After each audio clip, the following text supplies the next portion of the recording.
નમસ્કાર, ભાગ્ય દર્પણમાં હું છું શ્રદ્ધા.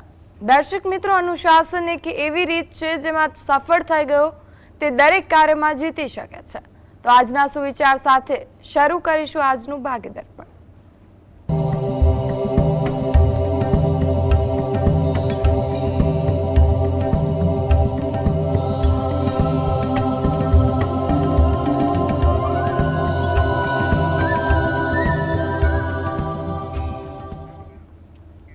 ભાગ્ય દર્પણમાં આપના પ્રશ્નોના નિરાકરણ અને રાશિફળ વિશે માહિતી અને માર્ગદર્શન આપવા માટે આપણી સાથે જોડાયા છે જ્યોતિષાચાર્ય હેમિલભાઈ લાઠિયા. હેમિલભાઈ, જીએસટીવીમાં આપનું સ્વાગત છે. નમસ્કાર. નમસ્કાર. સૌથી પહેલા વાત કરીએ આજના પંચાંગ વિશે. તો શું છે આજનું પંચાંગ તે જણાવો. આજે તારીખ 2/8/2026 રવિવાર, અષાઢ વદ ચોથ તિથિ છે 23-16 સુધી. પૂર્વ ભાદ્રા નક્ષત્ર છે 21-38 સુધી. પછી ઉત્તરા ભાદ્રા નક્ષત્ર છે. અતિગંડ નામનો યોગ છે અને બૌ નામનું કરણ છે. આજની રાશિ છે કુંભ, કે જેના નામાંકસર છે ગ સ શ, જે 15-27 સુધી છે. ત્યારબાદ મીન રાશિ છે કે જેના નામાંકસર છે દ ચ ઝ થ. દિન વિશેષમાં જોઈએ તો આજે સંકટ ચતુર્થી દિન મહિમા છે. ચંદ્રોદય 21:37 છે. મંગળ ગ્રહ મિથુન રાશિમાં પ્રવેશ કરે છે 22:52, તેમજ પંચક પણ છે. જી હેમિલભાઈ, હવે વાત કરીશું રાશિફળની. તો રાશિ મંડળની પ્રથમ 3 રાશિ મેષ, વૃષભ અને મિથુન વિશે. તો આ રાશિના જાતકોનો આજનો દિવસ કેવો રહેશે? મેષ રાશિ, કે જેના નામાંકસર છે અ લ ઈ. કામકાજમાં આજે વ્યવહારુ બનવું અગત્યનું છે. એટલે કામકાજમાં કંઈ પણ પ્રકારની દ્વિધા, વ્યસ્તતા કંઈ પણ હોય તો જેટલા વ્યવહારુ બનશો એટલું કામકાજ પ્રત્યે અનુકૂળતા વધુ રહે તેવું બને. સહકારની ભાવના પણ તમારામાં જોવા મળે. એમાં તમે વ્યસ્તતામાં પણ તમે કોઈને થોડોક સહકાર આપી સંતોષ, ખુશી મેળવો તેવું પણ બને. કોઈ અગત્યની વાત જાણવા મળે, શીખવા મળે, સમજવા મળે તેવું પણ બને. વૃષભ રાશિ, કે જેના નામાંકસર છે બ વ ઉ. આ રાશિના જાતકોને કોઈ જગ્યાએ મુસાફરી થાય કે તેનું આયોજન થાય તેવું બની શકે. વાતચીત કરવામાં પણ થોડુંક ધ્યાન રાખવું, જેથી કરીને વાતચીત દરમિયાન કોઈ જગ્યાએ ગેરસમજ કે ખોટું અર્થઘટન ન થાય, જેને કારણે કોઈ દ્વિધા, સમસ્યા, સંઘર્ષ ન થાય તે બાબતે તકેદારી પણ રહી શકે. માટે આજે કંઈ પણ પ્રકારની વાતચીત કરવાની હોય એમાં શબ્દ પર ધ્યાન રાખી જવાબ આપવો ઈચ્છનીય છે. પરિચિતો સાથે સમય પણ વધુ પસાર થાય. કંઈ પણ વિષય વસ્તુની ચર્ચાઓ થાય. પોતાના મનની વાતચીત આજે થઈ શકે તેવા પણ યોગ બને છે. મિથુન રાશિ, આ જાતકોને વિદેશને લગતા કામકાજમાં થોડો લાભ થાય તેવા યોગ છે. એટલે વિદેશને લગતું કોઈને માર્ગદર્શન લેવાનું હોય કે ખરીદી અથવા કંઈ પણ કામકાજ હોય એ કામકાજ આજે થોડુંક આશાસ્પદ બને. ઉતાવળ રઘવાટ ના કરવી, કામકાજમાં ધ્યાન આપવું, તેથી કરીને કામ સારું રહી શકે. મજાકવાળા વાતાવરણથી દૂર રહેવું, જેથી કરીને જાણે અજાણે કોઈની સાથે મતભેદ, મનદુખ ન થાય તેનું પણ ધ્યાન રહે. મુસાફરીની સંભાવના આજના દિવસે વધુ દેખાઈ રહી છે. જી હેમિલભાઈ, એક દર્શક મિત્ર જોડાયા છે, હીરાભાઈ છે. હીરાભાઈ, આપને જેમના માટે પ્રશ્ન પૂછવો હોય તેમની જન્મ તારીખ જણાવો. એમની જન્મ તારીખ છે 18-1-2007. જી, જન્મ સમય કયો છે? જન્મ સમય સાંજના 8. જન્મસ્થળ હલો, જન્મસ્થળ કયું છે? પોરબંદર જિલ્લાનું ભડુલા ગામ. જી, પ્રશ્ન જણાવો, શું પૂછવું છે? પ્રશ્ન એના જે મેરેજનું ગોઠવાતું નથી, ગમે ત્યાં આવે તો એ પછી સારું નથી અને નથી આવતું. જો અત્યારે સમય થોડોક મધ્યમ છે, એટલે ઉતાવળ રઘવાટ ના કરવી, પરંતુ પ્રયત્ન વધારે કરવા એ વધુ જરૂરી છે. એટલે જેટલા પ્રયત્ન કરશો એટલું તમારા માટે આગળ જતાં સારું છે. એટલે તમે અત્યારે ધીરજ રાખી વ્યવહારુતા સાથે વાતચીત કરાવો એ અગત્યનું બને છે. હવે આગળ એનો સમય જોવા જઈએ તો 2027માં થોડો સુધારા પર છે, તેમજ 28 ઘણો સારો છે. એટલે સમય થોડો ધીમો છે પણ આગળ સારો દેખાઈ રહ્યો છે. એટલે એમાં કોઈ સારી જગ્યાએ વાતચીત થઈ પણ શકે, માટે ખોટા રઘવાટને નકારાત્મક વિચાર ના કરતા. આ માટે એ પોતે દરરોજ જે સવારે ઘરે બેસી શંકર ભગવાન અને પાર્વતી માતાનું ધ્યાન ધરી શંકર ભગવાનના કોઈ પણ મંત્રની માળા કરે, 1 અથવા 5. તદુપરાંત જે પોતે રોજે રોજની પૂજા કરતા હોય એને પ્રાર્થના કરવી, કુળદેવીને પણ પ્રાર્થના કરવી ઈચ્છનીય છે. શુક્રવારના દિવસે એટલે અઠવાડિયામાં એકવાર કે મહિનામાં કોઈ પણ એક શુક્રવાર નજીકના શંકર ભગવાનના મંદિરે જઈ ત્યાં આગળ 1 નંગ કપૂરની ગોટી, શંકર ભગવાનના ત્યાં કોઈ ચીજ વસ્તુ રાખવાનું પાત્ર રહેતું હોય ત્યાં આગળ અર્પણ કરી શંકર ભગવાન પાર્વતી માતાને પ્રાર્થના કરવી. મંદિરમાં અન્ય દેવ દેવી હોય ઉપસ્થિત એને પણ પ્રાર્થના કરી બહાર પીપળાના વૃક્ષને જળ વડે સિંચન કરી પ્રદક્ષિણા ફરી અને ત્યાં પણ પ્રાર્થના કરવી, જેથી કરીને એને સારી જગ્યાએ સારું પાત્ર મળી જાય તેવું આપણે કહી શકીએ. અન્ય દર્શક મિત્ર જોડાયા છે. દેવેન્દ્રભાઈ, આપને જેમના માટે પ્રશ્ન પૂછવો હોય તેમની જન્મ તારીખ જણાવો. હેલો. જી દેવેન્દ્રભાઈ, જન્મ તારીખ જણાવો. 13/6/86. જી, જન્મ સમય કયો છે? રાત્રે 10:30. જન્મ સ્થળ? સુરત. પ્રશ્ન જણાવો, શું પૂછવું છે? હવે એને હમણાં ઘરમાં બહુ ઝઘડાઓ બહુ થયા કરે છે ને, એ બહુ માનસિક ટેન્શનમાં રહે છે. આપનો અવાજ સરખો નથી સંભળાઈ રહ્યો. હમણાં એના ઘરમાં ઝઘડાઓ થયા કરે છે ને માનસિક ટેન્શનમાં બહુ રહે છે. જી, તો એના માટે ખાસ જુઓ ને કે હવે એના ગ્રહ પર શું કામ કરે છે, અત્યારનું કેવું ચિત્ર છે એનું. જો પરિસ્થિતિ એવી છે કે સુધારવાની કોશિશ કરે, પ્રયત્ન કરે, કયા કારણસર પ્રશ્નો ઊભા થાય છે એને સમજી માર્ગદર્શન લઈ અને એનું નિરાકરણ કરશે તો પણ એને રાહત થશે. એટલે ખોટી હાલમાં ચિંતા જેવું દેખાતું નથી, પરિસ્થિતિ સુધારા પર છે. દરરોજ જે સવારે જે પણ પોતાના આરાધ્ય દેવની ભક્તિ કરતા હોય એ કરે, સાથે સાથે શંકર ભગવાનના કોઈ પણ મંત્રની માળા કરે અને થોડો સમય ધાર્મિક પુસ્તકનું વાંચન પણ કરે એ અગત્યનું છે.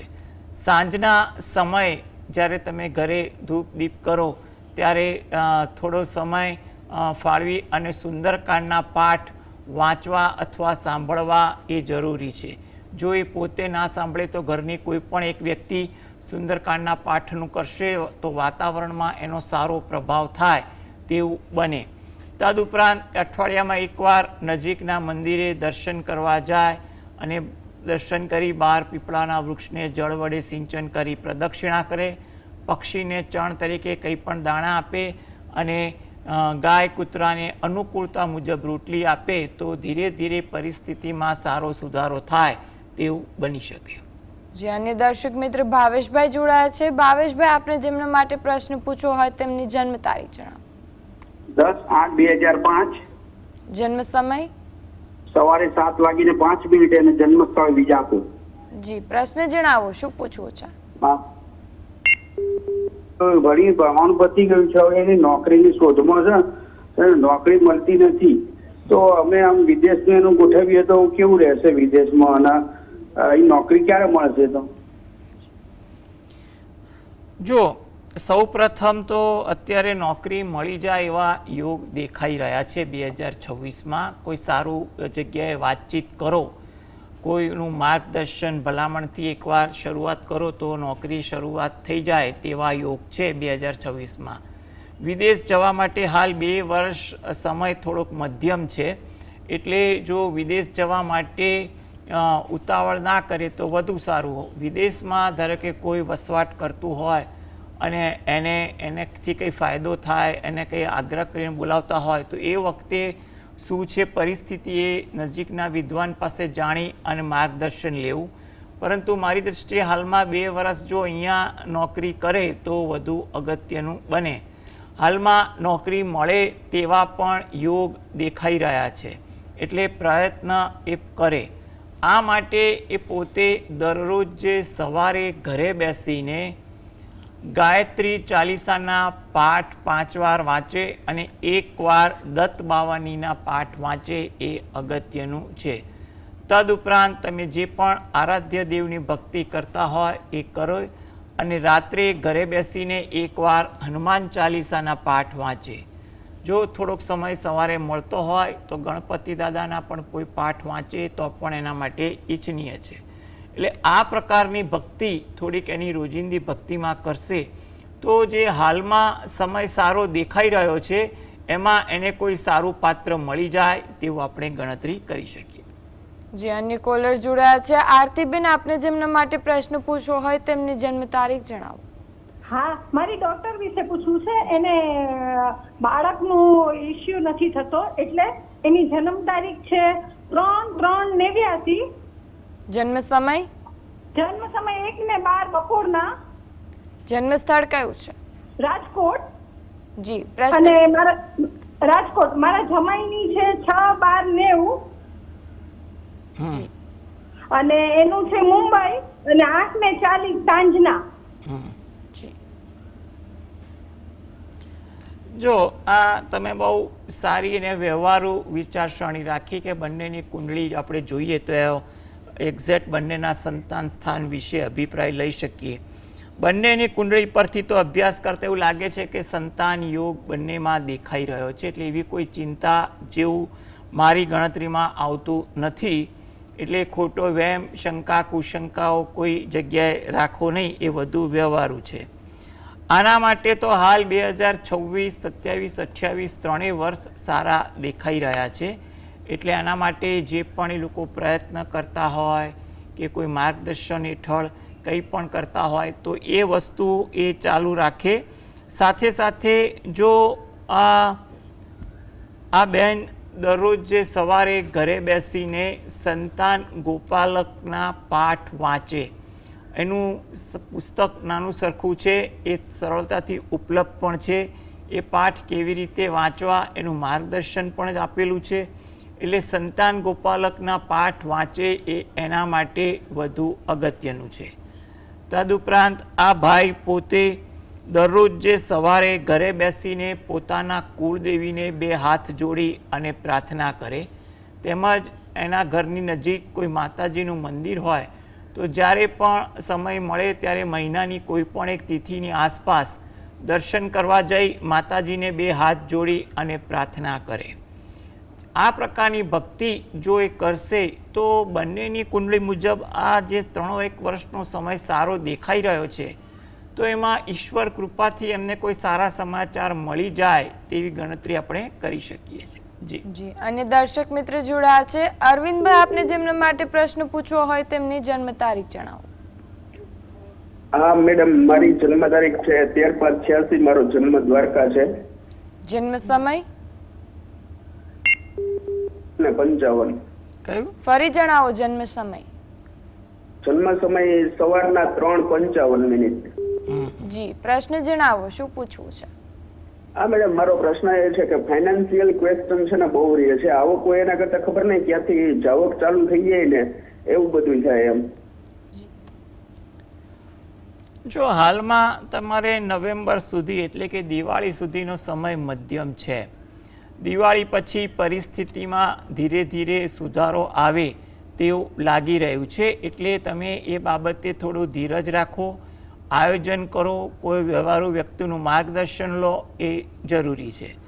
તમે દરરોજ જે સવારે ઘરે બેસીને લક્ષ્મી નારાયણ નું ધ્યાન ધરવાનું, એટલે વિષ્ણુ ભગવાન અને લક્ષ્મીજી સાથે બેઠા હોય એવી રીતે ધ્યાન ધરી લક્ષ્મીનારાયણનું નામ સ્મરણ યથાશક્તિ સમય મુજબ કરો એ વધુ અગત્યનું છે. અને પછી રોજિંદી ભક્તિ પણ તમે કરો એ પણ તમારા માટે ઈચ્છનીય બને છે. તમારા માટે જો સમય થોડોક ભક્તિમાં રહેતો હોય તો લક્ષ્મીનારાયણના મંત્રના જાપ તમે 1 માળા કે 5 માળા સુધી કરો તો પણ ઈચ્છનીય છે. તેમજ અનુકૂળતા મુજબ અઠવાડિયામાં એકવાર, મહિનામાં એકવાર અથવા જેવી અનુકૂળતા ગાયને રોટલી આપવાનું રાખો અને નજીકમાં મંદિરે દર્શન કરવા જાઓ ત્યારે બહાર પીપળાના વૃક્ષને જળ વડે સિંચન કરી પ્રદક્ષિણા ફરી અને ત્યાં પણ પ્રાર્થના કરવી એ વધુ અગત્યનું છે. સાથે સાથે તમારા આરાધ્ય દેવ અને કુળદેવીની પણ ભક્તિ કરો તો તમને આમાં થોડીક વધુ અનુકૂળતા રહેશે. આગળ જતા સમય સારો છે એટલે આયોજન કરો, ભક્તિ કરો, ચોક્કસ સારા ફળ મળશે. જી, અને દર્શક મિત્ર જોડાયા છે. સંજયભાઈ, આપને જેમના માટે પ્રશ્ન પૂછવો હોય તેમની જન્મ તારીખ જણાવો. હેલો. જી સંજયભાઈ, જન્મ તારીખ જણાવો. 28/3/2000. જી, જન્મ સમય? બપોરે 2:30 વાગે. જન્મ સ્થળ કયું છે? અંબાલી, ગોધરા તાલુકો. જી, પ્રશ્ન જણાવો, શું પૂછવું છે? એના લગ્ન માટે. જો લગ્ન માટે તો અત્યારે પ્રયત્ન કરો. યોગ એવા છે કે પ્રયત્ન કરશો તમે આ વર્ષ તો તમને આગળ જતાં સારા ફળ મળશે. એટલે આ વર્ષ એવું છે કે પ્રયત્ન કરવાથી કોઈ પાત્ર સાથે વાતચીત નક્કી થાય, આગળ ચાલે તેવું છે. એટલે ધીરજ રાખો, રઘવાટ કર્યા વગર વાતચીત કરો તો વધુ અગત્યનું છે.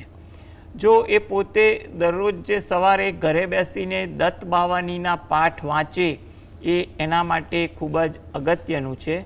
તેમજ ગુરુવારના દિવસે નજીકના શંકર ભગવાનના મંદિરે જઈ ત્યાં શંકર ભગવાન પાર્વતી માતાને પ્રાર્થના કરી બહાર પીપળાના વૃક્ષને જળ વડે સિંચન કરી અને પ્રદક્ષિણા ફરો, જેથી કરીને એના લગ્નયોગ થોડાક વધુ પ્રબળ થાય અને સારું પાત્ર મળી જાય તેવું બની શકે. જી, અન્ય દર્શક મિત્ર જોડાયા છે. હેલો. સંગીતાબેન, જી જન્મ તારીખ જણાવો. મારા બાબા વિશે પૂછવાનું છે. એનું નામ છે આકાશ. જન્મ સમય કયો છે? જન્મ તારીખ છે 26/10/1999. જન્મ સમય? જન્મ સ્થળ? હેલો. જી, જન્મ સ્થળ કયું છે? અમદાવાદ. પ્રશ્ન જણાવો, શું પૂછવું છે? એના લગ્નનો યોગ ક્યારે છે અને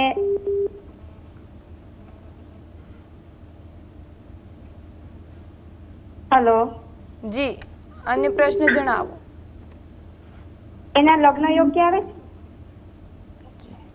જો લગ્ન યોગ માટે અત્યારે પ્રયત્ન કરો. અત્યારે 2026-27 સારા દેખાઈ રહ્યા છે. એટલે લગ્ન તમે માટે કંઈ પણ રઘવાટ કર્યા વગર સારા પાત્ર સાથે વિચારો કેવા મળે છે એ જાણી અને આગળ વધો. આ માટે જો એ પોતે દરરોજ જે સવારે શંકર ભગવાન અને પાર્વતી માતાનું ધ્યાન ધરી શંકર ભગવાનની 1 માળા કરે, તેમજ રોજિંદી ભક્તિ કરતા હોય એ પણ કરે અને શુક્રવારના દિવસે અઠવાડિયામાં એકવાર કે મહિનામાં એકવાર શુક્રવારના દિવસે નજીકના શંકર ભગવાનના મંદિરે જઈ 1 નંગ કપૂરની ગોટી અર્પણ કરી પ્રાર્થના કરો. તેમજ બહાર પીપળાના વૃક્ષને જળ વડે સિંચન કરી અને પ્રદક્ષિણા ફરો. મહિનામાં એકવાર કોઈ પણ એક તિથિની આસપાસ તમે રહેતા હોય એની નજીકમાં કોઈ માતાજીનું મંદિર હોય તો ત્યાં આગળ પણ 2 હાથ જોડી અને પ્રાર્થના કરો. તો જેથી કરીને હાલમાં જે સમય સારો ચાલી રહ્યો છે, આગળ થોડોક સારો ચાલતો દેખાય છે, એમાં કોઈ સારું પાત્ર મળી જાય તેવી આપણે ગણતરી કરી શકીએ. જી હેમિલભાઈ, આપ જોડાયેલા રહેશો. બાકીની રાશિઓનું રાશિફળ પણ આપની પાસેથી જાણીશું. દર્શક મિત્રો, ભાગ્ય દર્પણમાં આગળ વધીએ તે પહેલા લઈએ બ્રેક.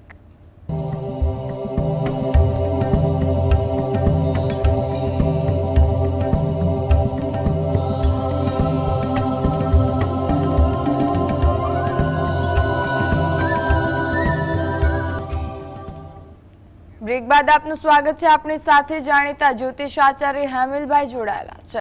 કોલર જોડાયા છે નિલેશભાઈ છે. નિલેશભાઈ, આપને જેમના માટે પ્રશ્ન પૂછવો હોય તેમની જન્મ તારીખ જણાવો. 20 ડિસેમ્બર 1995. કયું? ફરી જણાવો જન્મ તારીખ. 20 ડિસેમ્બર 1995. જી, જન્મ સમય કયો છે? સવારે 8:35. જન્મ સ્થળ? વડોદરા. જન્મ સ્થળ ફરી જણાવો. વડોદરા. જી, પ્રશ્ન જણાવો, શું પૂછવું છે? ઘણા સમયથી મેરેજ માટે પ્રયત્ન કરી રહ્યા છે પણ ફળ નથી મળી રહ્યું, તો ક્યારે યોગ છે? જી, જો લગ્ન માટે એના એવું ગણાય કે 2027 આશાસ્પદ છે, 26 મધ્યમ છે. એટલે તમે પ્રયત્ન ચાલુ રાખો. વાતચીત જ્યાં વ્યવહારો કરવાની થતી હોય એ કરો, એ વધુ અગત્યનું બને છે. અને આગળ જતાં પણ 27 પછી પણ સમય થોડોક ઉતાર ચઢાવ વચ્ચે સારો આવે છે, એટલે તમારા યોગો બને છે. એટલે પ્રયત્ન તમે કરો, 27માં વધુ સારા કરો, કારણ કે સમય સારો છે તો કોઈક જગ્યાએ વાત ગોઠવાઈ પણ જાય. હવે આ માટે જો એ વ્યક્તિ પોતે દરરોજ જે સવારે ઘરે બેસી શંકર ભગવાન અને પાર્વતી માતાનું ધ્યાન ધરી શંકર ભગવાનની એક માળા કરે અને અઠવાડિયામાં એકવાર નજીકના શંકર ભગવાનના મંદિરે જઈ શંકર ભગવાન પર જળ અભિષેક, દૂધનો અભિષેક કરી પ્રાર્થના કરે, એ વસ્તુ એના માટે હિતાવહ દેખાય છે. એટલે થોડીક આ પ્રકારની પ્રાર્થના કરવી અને રાત્રે ઘરે બેસીને એકવાર હનુમાન ચાલીસાના પાઠ વાંચવા, જેથી કરીને એના યોગમાં પ્રબળતા વધી શકે. જી હેમિલભાઈ, હવે વાત કરીએ રાશિ મંડળની અન્ય 3 રાશિ કર્ક, સિંહ અને કન્યા રાશિની. તો આ રાશિના જાતકોનો આજનો દિવસ કેવો રહેશે? કર્ક રાશિ કે જેના નામાંક્ષર છે ડ અને હ. થોડો વ્યવહારુ અભિગમ આજના દિવસમાં રાખશો તો દિનચર્યા આજે સારી રહેશે. તમારી પ્રતિભા આજે સારી દેખાય. તમારા કામ બાબતે તમારા કામની કદર થાય, પ્રશંસા થાય, તેમનો સંતોષ મળે, ખુશીનો અનુભવ થાય તેવું બને. સિંહ રાશિ કે જેના નામાંક્ષર છે મ અને ટ. થોડી ધીરજ આજે તમારા કામકાજ અને સ્વભાવમાં રાખવી જરૂરી છે. કુટુંબિક કામકાજમાં થોડુંક યોગદાન આપવું, જેથી કરીને તમને આજે કુટુંબ પ્રત્યેની ભાવના વધે, કુટુંબ પ્રત્યે સામેની વ્યક્તિની પણ ભાવના તમારા તરફ વધે તેવું બની શકે. મનમાં કોઈ ખુશીનો ભાવ આજે વધુ વર્તાય તેવું બને. કન્યા રાશિ કે જેના નામાંક્ષર છે પ ઠ ણ. કામકાજમાં પ્રગતિ થાય, કામકાજ અંગે સારી વાત સાંભળવા મળે, કોઈ જગ્યાએ નવી ઓળખાણ થાય, નવા પરિચિતોને મળવાનું થાય, એમાં તમને કોઈ નવો અનુભવ થાય કે કોઈ નવી વાત જાણવા મળે તેવું બની શકે. જી હેમિલભાઈ, હવે વાત કરીએ તુલા, વૃશ્ચિક અને ધન રાશિના જાતકોના આજના રાશિફળ વિશે. તો શું છે આજનું રાશિફળ? તુલા રાશિ કે જેના નામાંક્ષર છે ર અને ત. થોડી ધીરજ આજે તમારા કામકાજમાં રાખવી ઈચ્છનીય છે. ખટપટવાળા વાતાવરણથી દૂર રહેવું સલાહભર્યું છે. વિદ્યાર્થી વર્ગને આજે થોડીક ઇતર પ્રવૃત્તિ પણ વધી જાય તેવું બને. વૃશ્ચિક રાશિ કે જેના નામાંક્ષર છે ન અને ય. વાર્તાલાપમાં સમય વધુ પસાર થાય, ઇતર વાર્તાલાપો આજે વધુ થાય. કામકાજમાં થોડુંક ધ્યાન આપવું, જેથી કામકાજ સારી રીતે સંપન્ન થાય. આતુરતા કોઈ પણ બાબતની, એટલે કે વાત કરવાની, જાણવાની, કામની બાબતમાં વધુ જોવા મળે તેવું લાગી રહ્યું છે. ધન રાશિ, આ જાતકોને આજે કામની કોઈ સારી વાત જાણવા મળે, એમાં થોડોક ખુશીનો ભાવ થાય. કામકાજ પ્રત્યે ઉત્સાહ પણ વધુ રહે. કોઈ પણ કારણસર આજે ઉશ્કેરાટ ન આવે તેનું ધ્યાન રાખવું પણ જરૂરી છે. જી, હવે વાત કરીએ રાશિ મંડળની અંતિમ 3 રાશિ મકર, કુંભ અને મીન રાશિની. તો આ રાશિના જાતકોનો આજનો દિવસ કેવો રહેશે? મકર રાશિ કે જેના નામાંક્ષર છે ખ અને જ. મનમાં તમને કંઈક ને કંઈક વિચારો વધુ આવે તેવું બને. કોઈ નવીન સમાચાર મળે, જાણવા જેવી વાત સાંભળવા મળે તેવું પણ બને. તમારું ધાર્યું થાય આજે એવું પણ બની શકે. કુંભ રાશિ, નામાંક્ષર છે ગ સ શ. કામકાજમાં આજે થોડીક સાનુકૂળતા દેખાય. વાદ વિવાદવાળી વાતોથી દૂર રહેવું, વાહન ધીમે ચલાવવું એ પણ અગત્યનું છે. મીન રાશિ, નામાંક્ષર છે દ ચ ઝ થ. ધાર્મિક ભાવના આજે તમારામાં વધુ રહે. પ્રવાસનું આયોજન પણ થાય. વડીલ વર્ગ તરફથી તમને પ્રોત્સાહન પણ સારો જોવા મળે તેવું બની શકે. જી અમિલભાઈ, આ ભાગદર્પણ શોમાં અમારી સાથે જોડાયા અને રાશિ મંડળની રાશિઓ અંગે માર્ગદર્શન આપ્યું એ બદલ આપનો ખૂબ ખૂબ આભાર. નમસ્કાર. તો ભાગીદર્પણ શોમાં આજે બસ આટલું જ. મને રજા આપશો. નમસ્કાર.